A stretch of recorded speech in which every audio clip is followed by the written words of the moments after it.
Hello friend, class 7 এর আগের ক্লাসে আমরা তোমাদের পঞ্চম অধ্যায় ক্লাস 7 এর নদী নিয়ে আলোচনা করেছিলাম। সেখানে আমরা নদীর যে সমস্ত অংশগুলো পেয়েছিলাম সেগুলি হলো নদীর উৎস, নদীর মোহনা, নদীর অববাহিকা ইত্যাদি বিষয় নিয়ে আলোচনা করেছিলাম। সেগুলো আস্তে আস্তে ধীরে ধীরে প্রত্যেকটা টার্ম নিয়ে আলোচনা করব। প্রথমে আমরা সেদিন নদীর উৎসটা নিয়ে আলোচনা করেছিলাম। আমরা এই উৎস থেকে আবার ধরবো নদীর উৎস।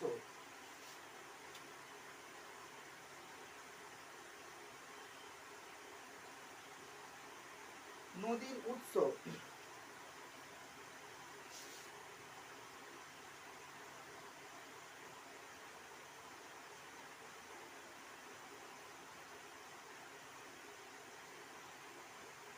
Source of river. দেখো ফ্রেন্ড, নদীর উৎস বা সোর্স অফ রিভার কাকে বলা হয়? নদী যেখানে সৃষ্টি হয়, নদী যেখানে সৃষ্টি হয় তাকে বলা হয় নদীর উৎস। নদী যেখানে সৃষ্ট হয় তাকে বলা হয় নদীর উৎস। তাহলে এই নদীর উৎস কি কি হতে পারে? নদীর উৎস বিভিন্ন হতে পারে। সচরাচর নদীর উৎস হয় কোনো উচ্চ পার্বত্য অঞ্চল বা উচ্চ মালভূমি অঞ্চল বা পার্বত্য অঞ্চল বা বরফ গলা জলে কোনো হিমবাহ বা বরফের হিমবাহ থেকে নদীর উৎস হয়। এবার আমরা জানবো এই নদীর উৎসগুলো কাকে বলে। তাহলে সংক্ষেপে যদি পরীক্ষা আসে, নদীর উৎস কি? নদী যেখান থেকে উৎপত্তি লাভ বা সৃষ্টি হয় তাকে বলে নদীর উৎস। নদী কোথায় উৎপত্তি লাভ করে? সাধারণত কোনো পাহাড়ি অঞ্চল বা মালভূমি বা উচ্চ পার্বত্য অঞ্চল বা কোনো বরফের গুহা থেকে উৎপত্তি লাভ করে। উদাহরণ হিসেবে আমরা দেখাতে পারি নদীর উৎসের উদাহরণ যেমন গঙ্গা নদীর উৎস।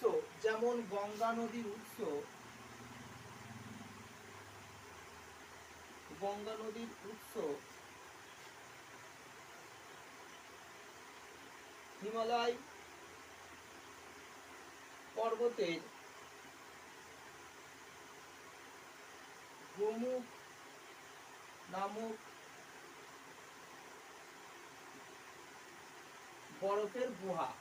তাহলে ফ্রেন্ড, পরীক্ষায় কোশ্চেন আসতে পারে যে গঙ্গা নদীর উৎস কি? গঙ্গা নদীর উৎস হলো হিমালয় পর্বতের গোমুখ নামক বরফের গুহা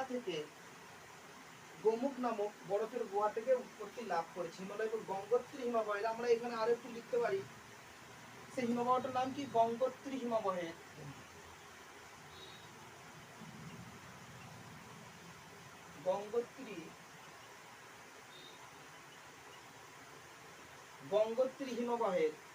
গঙ্গোত্রী হিমবাহের গোমুখ নামক বরফের গুহা থেকে এটি উৎপত্তি লাভ করেছে। বানানটা একটু ভুল আছে, একটু ঠিক করে নাও।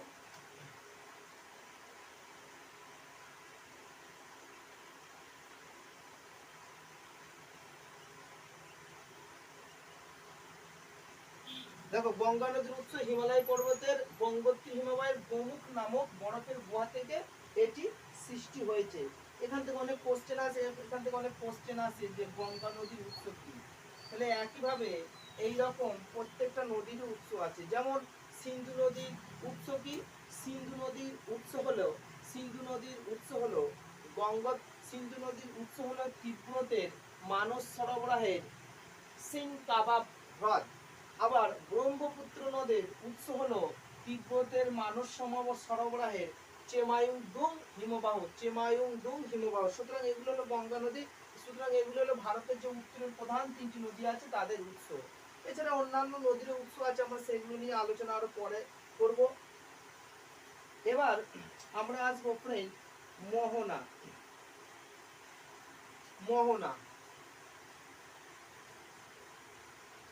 এটা 1 নম্বর গেল। 2 নম্বর মোহনা,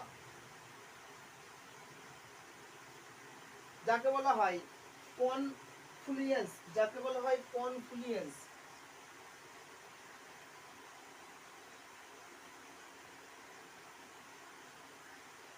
দেখো, মোহনা যাকে বলা হয় কনফ্লুয়েন্স।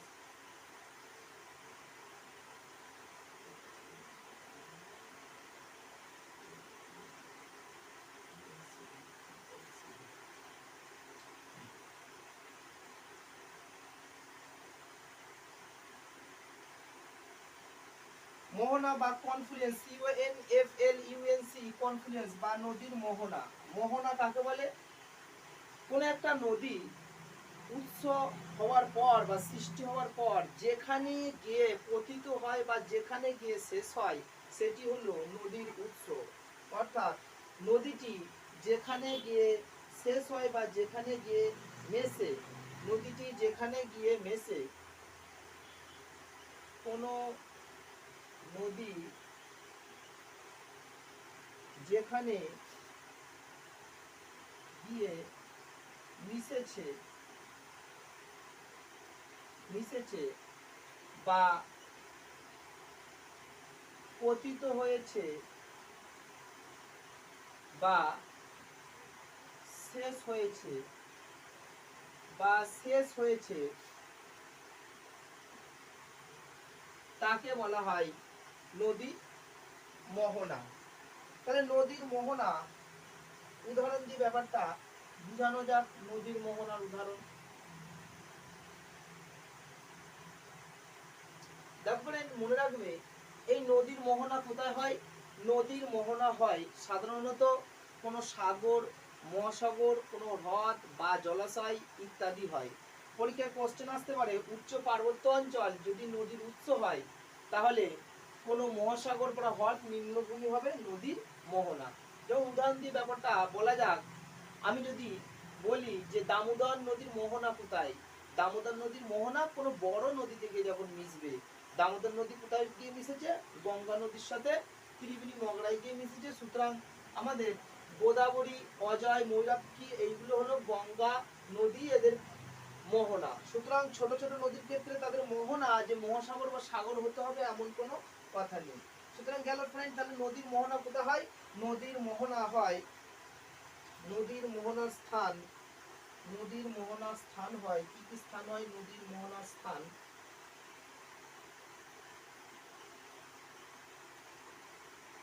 নদীর মোহনার স্থান কি হয়? সাগর, সাগর, মহাসাগর, সাগর, মহাসাগর, বড় নদী, হ্রদ, জলাশয়, উপসাগর ইত্যাদি হয়। এবার আমরা আসবো এ গেল কোথায় কোথায় স্থানগুলো হয়। যেমন নদীর উৎস ক্ষেত্রে স্থানগুলো কি কি হয়? এই ক্ষেত্রে স্থানগুলো কি কি হয়? নদীর উৎস ক্ষেত্রে স্থানগুলো কি কি হয়? উচ্চ পার্বত্য অঞ্চল, উচ্চ পার্বত্য অঞ্চল, মালভূমি,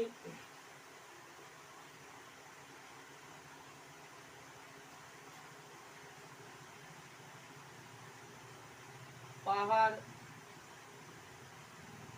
পর্বতের উঁচু অংশ, বরফের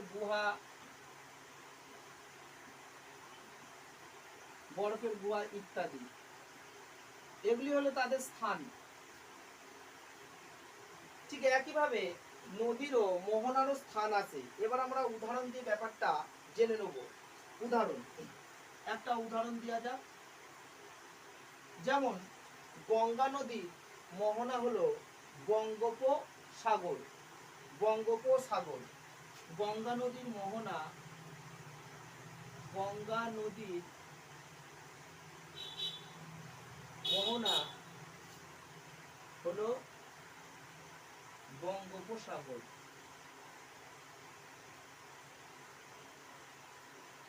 এখানে আবার ইতিহাস আছে। গঙ্গা নদীর প্রধান যে ব্রাঞ্চটা যাচ্ছে সেটা পদ্মা রূপে এবং শেষে মেঘনা রূপে বঙ্গোপসাগরে পতিত হচ্ছে, এবং যেটা ভারতের অংশ সেটা হুগলি নদী বা ভাগীরথী হুগলি নামক ধারণ করে গঙ্গাসাগরের কাছে বঙ্গোপসাগরে পতিত হচ্ছে। সুতরাং এ গেল আমাদের নদীর মোহনা। এবার আমরা পৃথিবীর বেশ কতগুলো নদীর উৎস সম্পর্কে আমরা একটু জেনে নেব।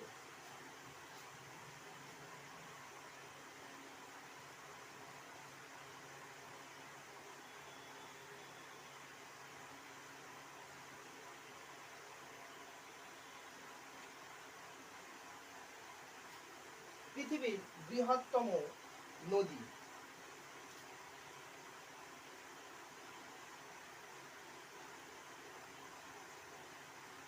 পৃথিবীর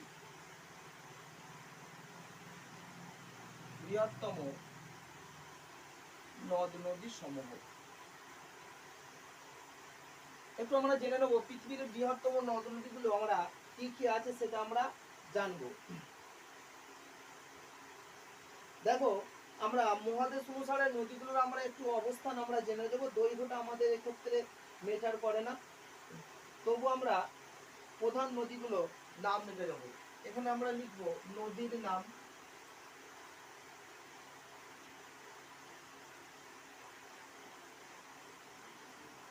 নদীর নাম,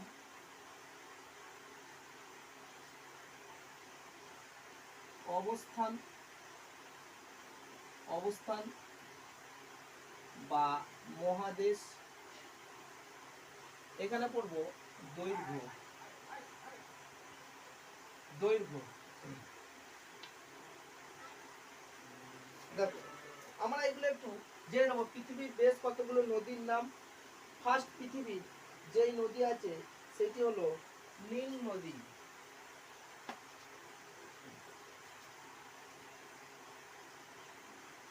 নীল নদী।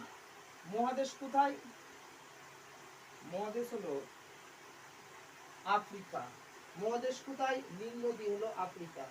দৈর্ঘ্য কত? 6650, 6650 কিমি। এটি পৃথিবীর দীর্ঘতম নদী। পৃথিবীর দীর্ঘতম নদী। পৃথিবীর একক দীর্ঘতম নদী। দেখো ফ্রেন্ড, তাহলে পৃথিবীর একক দীর্ঘতম নদীটির নাম কি? পৃথিবীর একক দীর্ঘতম নদীটির নাম কি? সেটি হলো নীল নদী, যেটা অবস্থান আফ্রিকা মহাদেশে দেখা যায়, যেটা আফ্রিকা মহাদেশে দেখা যায়। এরপর 2 নম্বর আমরা যেই নদীটা সম্পর্কে আসবো সেটি হলো আমাজন। আমাজন। এই আমাজন, এই আমাজন নদীর অবস্থান হলো দক্ষিণ আমেরিকা। দৈর্ঘ্য কত? 6630 কিমি। অবস্থান দক্ষিণ, অবস্থান দক্ষিণ আমেরিকা। দেখো আমাজন নদীর নাম হলো আমাজন, অবস্থান দক্ষিণ আমেরিকা, দৈর্ঘ্য 6300 কিমি। এর একটু অন্য ঘটনা আছে। ঘটনার কি কি? পৃথিবীর পৃথিবীর বৃহত্তম নদী। এটি হলো পৃথিবীর বৃহত্তম নদী, সবচেয়ে বেশি জল বহন করে নিয়ে যায়। 3 নম্বর ফ্রেন্ড আমরা যে নদীটা নিয়ে আসবো সেটা হলো ইয়াংসি কিয়াং। ইয়াংসি কিয়াং, এটা তোমরা পড়েছিলে। ইয়াংসি কিয়াং নদীটি কোথায় অবস্থিত? 5530 কিমি এটি লম্বা। অবস্থান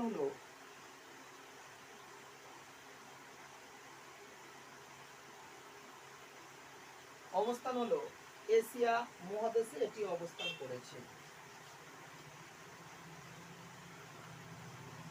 এরপর ফ্রেন্ড আমরা 4 নম্বর আসবো। মিসিসিপি। মিসিসিপি। মিসিসিপি। এই মিসিসিপি নদী উত্তর আমেরিকায় অবস্থিত। দৈর্ঘ্য হলো 4090 কিমি। 4090 কিমি। এটি হলো উত্তর আমেরিকায় অবস্থিত।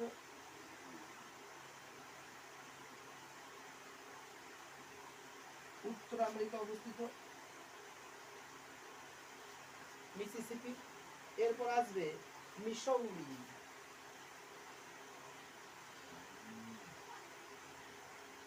মিসৌরি এটাও উত্তর আমেরিকায় অবস্থান করেছে।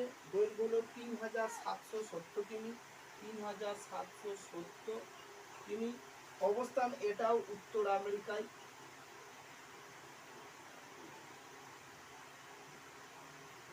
এবার ফ্রেন্ড এখানে একটা ঘটনা আছে, এইটা প্লাস এইটা অর্থাৎ এইটা যুগ্ম নদী হিসাবে, যুগ্ম নদী হিসাবে পৃথিবীর দীর্ঘতম, খুব ইম্পর্টেন্ট কোশ্চেন, যে পৃথিবীর দীর্ঘতম নদীটির নাম কি? যদি যুগ্ম নদী হিসাবে হয় তাহলে মিসিসিপি, মিসৌরি। আমরা অনেক সময় যেটা বলি গোদাবরী বা কৃষ্ণা, বা অনেক সময় যেটা আমরা যদি হয়তো বলি যে গঙ্গা, অন্যদিকে বাংলাদেশে যেমন একদিকে গঙ্গা অর্থাৎ পদ্মা, অন্যদিকে আবার ব্রহ্মপুত্র, এক নাম ধারণ করে পদ্মা একটা গঙ্গার শাখা, অন্যদিকে ব্রহ্মপুত্রে যেটা বাংলাদেশের নামে পরিচিত সেটি হলো যমুনা, যে তিনটে একসাথে মেঘনা রূপ ধারণ করে মিশছে বঙ্গোপসাগরে। ঠিক একইভাবে মিসিসিপি, মিসৌরি যদি দুটো নদী যুগ্ম হিসাবে প্রবাহিত হয়, তাহলে যুগ্ম মিসিসিপি, মিসৌরি নদী যুগ্ম হয়ে প্রবাহিত হলে এটি পৃথিবীর দীর্ঘতম নদী। আর পৃথিবীর একক বৃহত্তম নদী হলো, পৃথিবীর একক দীর্ঘতম নদী হলো নীল, আর যুগ্ম দীর্ঘতম নদী হলো মিসিসিপি, মিসৌরি। এটা একটু মনে রাখতে হবে। এরপর আমরা আসবো মারে ডার্লিং। মারে ডার্লিং,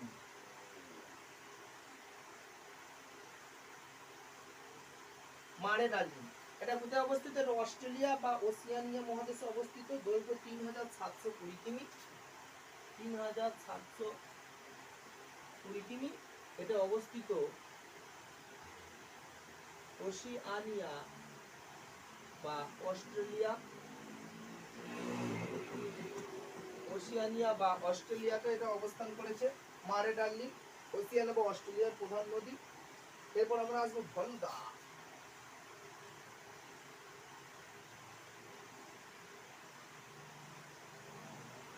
ভলগা এই নদীটি হলো উত্তর আমেরিকার নদী। দৈর্ঘ্য 3700 কিমি, দৈর্ঘ্য 3700 কিমি।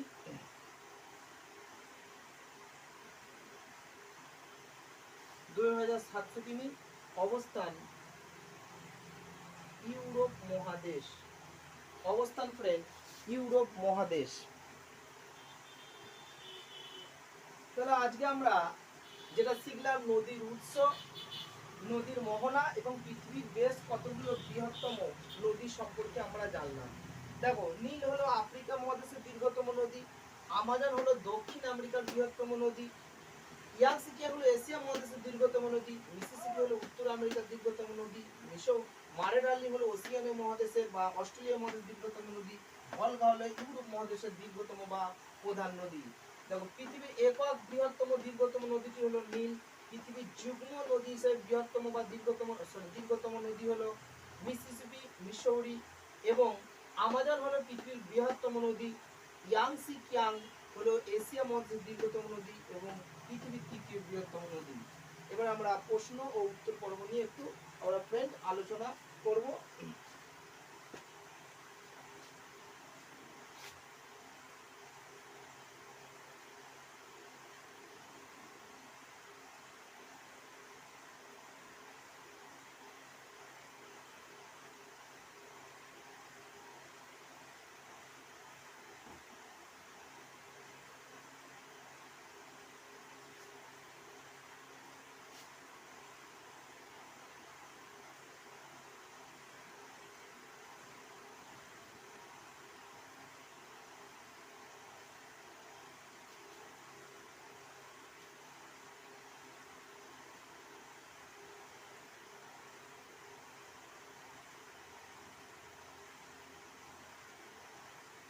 নদীর উৎস কাকে বলে? এটা 1 অথবা 2 নম্বরের কোশ্চেন আসতে পারে। নদীর উৎস কাকে বলে? 2 নম্বর, নদীর মোহনা, নদীর মোহনা কাকে বলে? এটা 1 অথবা 2 নম্বরের কোশ্চেন ফ্রেন্ড আসতে পারে। নদীর মোহনা কাকে বলে? 3 নম্বর কোশ্চেন,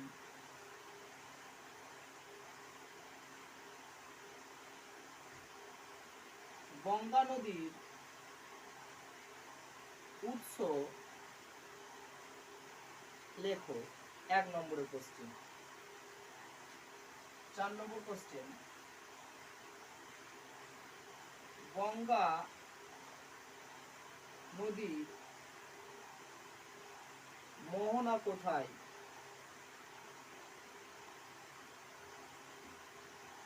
1 নম্বর কোশ্চেন, গঙ্গা নদীর মোহনা কোথায়?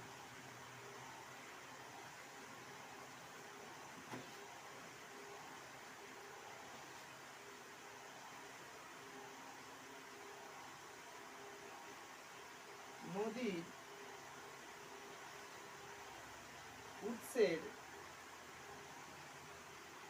স্থান বা জায়গাগুলি লেখো।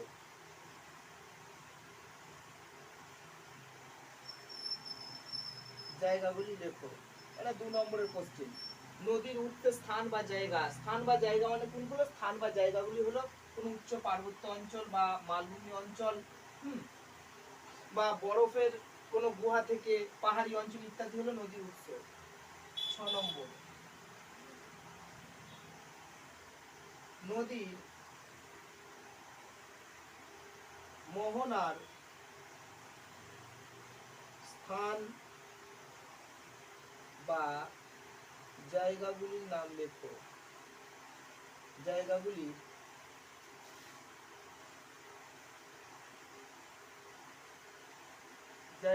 নাম লেখো।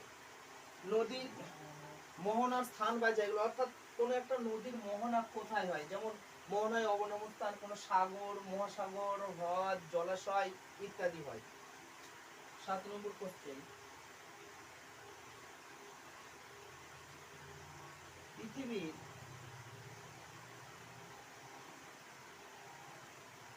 দীর্ঘতম বা একক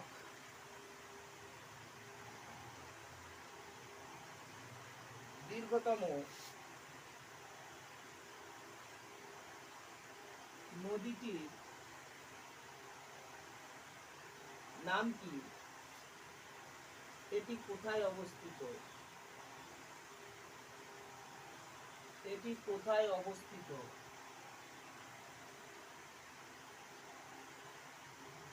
এটা 2 নম্বর কোশ্চেন। পৃথিবীর দীর্ঘতম বা একক দীর্ঘতম নদীটির নাম কি? পৃথিবীর একক দীর্ঘতম নদীটির নাম হলো নীল নদী, এটি আফ্রিকা মহাদেশে অবস্থিত। 8 নম্বর কোশ্চেন,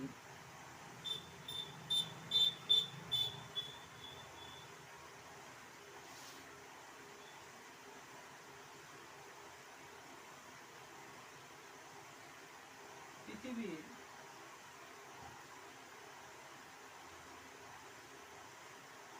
বৃহত্তম জলবহনকারী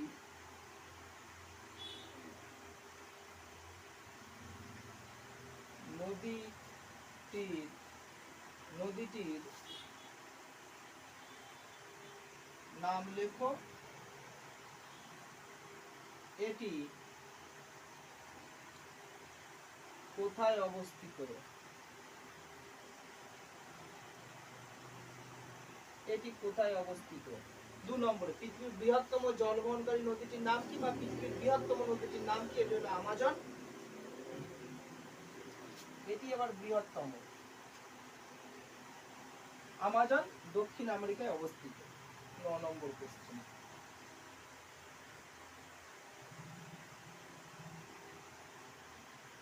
যুগ্ম নদী হিসাবে পৃথিবীর দীর্ঘতম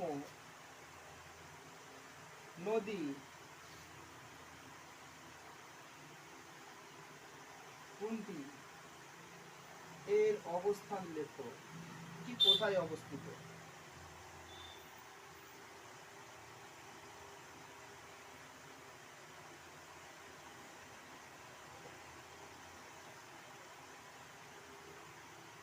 এটি কোথায় অবস্থিত? 2 নম্বরের প্রশ্ন।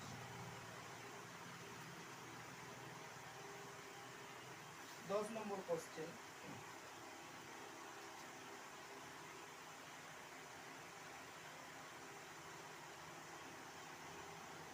অস্ট্রেলিয়ার প্রধান নদী, অস্ট্রেলিয়ার প্রধান নদী কোনটি? অস্ট্রেলিয়ার প্রধান নদী কোনটি? এটা হবে মারে ডার্লিং। সো ফ্রেন্ড, এই গেল আমাদের আজকে নদী চ্যাপ্টার, নদীর সোর্স এবং নদীর কনফ্লুয়েন্স, নদীর উৎস এবং নদীর মোহনা নিয়ে আমরা ডিটেলস আলোচনা করলাম এবং প্রশ্ন নিয়ে আলোচনা করলাম। তার সাথে পৃথিবীর বেশ কতগুলো বিখ্যাত এবং দীর্ঘতম নদী নিয়ে আলোচনা করলাম এবং তার প্রশ্ন নিয়ে আলোচনা করলাম। পরের ক্লাসে আমরা নদীর বাকি অংশগুলো নিয়ে আলোচনা করব।